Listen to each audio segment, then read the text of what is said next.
পুরুষ মানুষরা দিয়ে কাজ করানো মানে মেয়েদের 100টা কথা খরচ করা, মানে একটা কাজ করানোর আগে কতবার যে চিল্লাচিল্লি করতে হয়, মানে একটা কাজ করানোর আগে 1000বার তাদের কানের কাছে ঘ্যানর ঘ্যানর করতে হয়। শেষমেশ তো করে তারপর আবার উল্টাপাল্টা কাজ করে, নিজে তো করবেই না, আবার আমি যদি ওই কাজটা করতে যাই তাতেও সমস্যা, মানে এদিকে গেলেও জ্বালা ওইদিকে গেলেও জ্বালা। আসলে আমরা মেয়েরা যাই করি না কেন তাতেই পুরুষ মানুষের সমস্যা। সো হ্যালো এভরিওয়ান, আসসালামু আলাইকুম, ওয়েলকাম করছি আমার নতুন একটি ডেইলি ব্লগে। আশা করছি সবাই অনেক বেশি ভালো আছে। এটা ছিল শুক্রবারের একটা ভিডিও। ঈদের আগে মাছ কিনা হয়েছিল, তারপর আর মাছ কেনা হয়নি। অনেকদিন হয়েছে বাসায় মাছ শেষ হয়ে গেছে। জামাইকে কবে থেকে বলতেছিলাম মাছ আনার কথা, কিন্তু তার সময়ই হয় না। দেখা যায় মাছ কিনতে গেলে একটু সকাল সকালই যাইতে হয়, রাত্রে মাছ কিনলে না তেমন একটা ভালো পাওয়া যায় না। সকালে বাজারে গেলে সবকিছুই টাটকা টাটকা পাওয়া যায়, শুধু মাছ না, শাকসবজি থেকে শুরু করে সবকিছু একটু ফ্রেশ পাওয়া যায়। আর আমার জামাই এমন অলসের অলস, মানে শুক্রবারে সকাল সকাল ঘুম থেকে উঠতেই চায় না। 11টা 12টার আগে তো ঘুম থেকে উঠেই না। আর অন্যদিন আমি মাছ আনার কথা বলিও না, যেহেতু সকালে ঘুম থেকে উঠে এসে দোকানে চলে যায়, সেই জন্য আর অন্যদিন তেমন একটা প্রেশার দেওয়া হয়। প্রতি শুক্রবারে ভালোভাবে বলি, কিন্তু ঘুম থেকে উঠতে পারে না। আজকে সকাল থেকে এত পরিমাণে চিল্লাচিল্লি করছি, চিল্লা ঘুম থেকে উঠে তারপর বাজারে পাঠাইছি। মানে সোজা আঙুলে ঘি না উঠলে আঙুল তো বাঁকা করতেই হয়, তাই না পুরা? আর পুরুষ মানুষের দিয়ে কাজ করাইতে গেলে কি পরিমাণে যে চিল্লাচিল্লি করতে হয় এটা শুধুমাত্র মনে হয় বিবাহিত মেয়েরাই জানে। চিল্লাচিল্লি করেও বাজারে পাঠাই, তারপর 2 মিনিট পর পর ফোন দিয়ে এটার নাম জিগায় ওইটার নাম জিগায়, মানে ঠিকমতো কোনো কিছুই চিনে না। নাম বলে বলে দিলে তারপরে নিয়ে আসতে পারে, তারপরে উল্টাপাল্টা জিনিস নিয়ে আসে।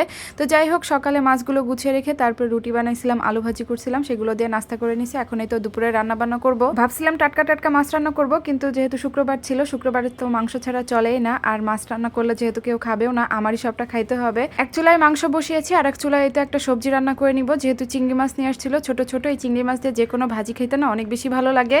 আজকে একটু ফুলকপি ভাজি করতে চাইছিলাম, কিন্তু বাজারে নাকি ফুলকপি নাই, ফুলকপি পাই নাই, যেহেতু এখন ফুলকপি সিজন। এই সবজিটাকে আপনারা কি নামে চিনেন? এটার নাম তো আমার একদমই মনে থাকে না। ঝিঙা, ধুন্দুল এগুলোর মতোই দেখতে, কিন্তু নাম একদম উল্টাপাল্টা হয়ে যায়, 3 রকম নাম।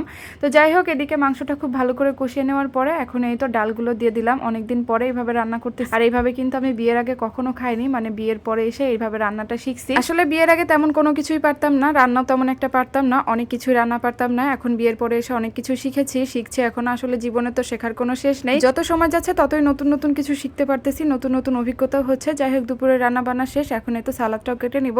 মানে দুপুরে খাবারের সাথে সালাদ না হলে তো চলেই না। আগে ছুরি দিয়ে কিছু কাটতে গেলে হাত কাঁপতো, তেমন ভালোভাবে পারতাম না, আর এখন অনেকটাই ঠিক হয়ে গিয়েছে, কাটলেও বেশ সুন্দর লাগে দেখতে। তাই এখন এই তো দুপুরে খাবার দাবার খেয়ে নিব। আর আজকে এই ভাজিটা যে এত বেশি মজা হয়েছিল, মাংসের থেকে এই ভাজিটাই বেশি ভালো লাগছিল, আর ভাজি দিয়ে তো অনেকগুলো ভাত খেয়ে ফেলছি। আমার তো রোস্ট, পোলাও, মাংস যাই থাকুক না কেন, সবজি হলে আর কিছুই লাগে না। মানে সবজি দিয়ে খেয়ে যে পরিমাণে তৃপ্তি পাওয়া যায়, মাছ মাংস দিয়ে খেয়ে কিন্তু অতটা পাওয়া যায় না। সন্ধ্যার দিকে একটু আনারস কেটে নিলাম, একদম ঠান্ডা ঠান্ডা আনারস। আনারস আমার অনেক পছন্দের একটা ফল। তারপরে এখন এই তো একটু চা বানিয়ে নিলাম। অনেক দিন পরে দুধ চা বানানো হয়েছে। এখন তো চা তেমন একটা খাওয়াই হয় না। আগে তো গরম হোক ঠান্ডা হোক, মানে যতই গরম পড়ুক না কেন 2 বেলা চা খেতেই হতো, আর এখন একদমই বাদ দিয়ে দিছি। সন্ধ্যার পরে একটু বাইরে গিয়েছিলাম, আর বাইরে যাওয়ার পরেই তো শহীদ মিনারে আসছি। শহীদ মিনারে এসে দেখি এত পরিমাণে মানুষ, মানে পা ফেলানোর জায়গা নেই। তারপরে যেহেতু শুক্রবার ছিল, শুক্রবার আসলে না সবাই কম বেশি বাইরে বের হয়, মানে সারাদিন। যাই হোক, সন্ধ্যার পরে একটু বাইরে বের না হলে ভালো লাগে না, একটু ঘোরাঘুরি করে, একটু হাঁটাহাঁটি করা ভালো লাগে। সবসময় তো দেখা যায় আটকা থাকা হয়, বাইরে বের হলে বাচ্চারাও বেশ খুশি হয়। এখানে আসার পরে এই খেলনাটা দেখার পরে তো এটা নেওয়ার জন্য একদম কান্নাকাটি শুরু করে। এই পর্যন্ত ওর যতগুলোই খেলনা কিনে দেওয়া হয়েছে না কেন, একটাও ঠিকঠাক রাখে নাই। খুব বেশি হলেও 2 দিন ব্যবহার করে, তারপরে মানে কোনোটার কোনো খবর থাকে না। বাসায় আসার পরে একটু নুডলস রান্না করছিলাম, যেহেতু বাইরে থেকে কিছু খাওয়া হয় না। যাই হোক, আজকের মতো এখানেই বিদায় নিচ্ছি। সবাই অনেক বেশি ভালো থাকবেন, আর ভিডিওটি কেমন লেগেছে কমেন্টে জানিয়ে যাবেন। আল্লাহ হাফেজ।